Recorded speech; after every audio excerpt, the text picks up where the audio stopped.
I think it's radical obedience, I love which is a this. practice to build. How did you, because it requires discipline, right? Because it's faith, there's a faith aspect to it, but then there's the discipline of obedience. How did you develop that muscle, and how are you continuing to grow in it? Because everybody ain't able. I'm working on it. We're here. Me too. Yeah. Me too.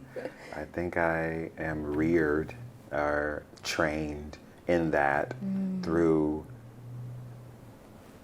the tasks that God gives me. Yeah. I think it's really amazing. Like you picked that scripture was exactly what I needed to hear today. Like literally, like bullseye.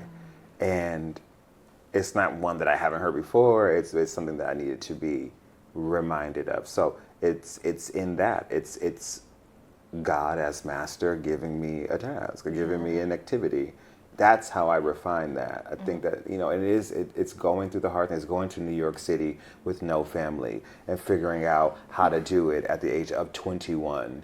Like, you know what I mean? You were a baby. Yeah, because I didn't go to grad school. So I graduated undergrad and came back to Los Angeles for like 8-9 months, then went to New York and only had like $600 to pay rent, or like $800, and then that was gone. And I had to find a way, I think it's also like coming from families that have led and been such revolutionaries in our for the people, spiritually, politically.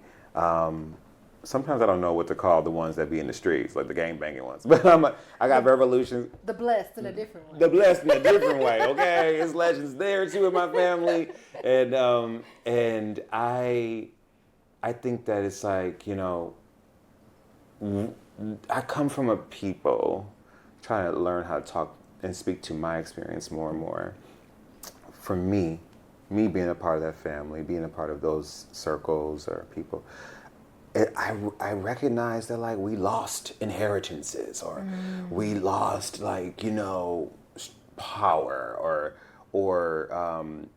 buildings or homes or all these things. And so for me, I sit with that, I move through that. And so sometimes if I'm in New York, I'm like, man, I ain't supposed to be out here with no money. Like, dang, like these generations have been working so much and so hard to multiply and to be there for hundreds and thousands of people.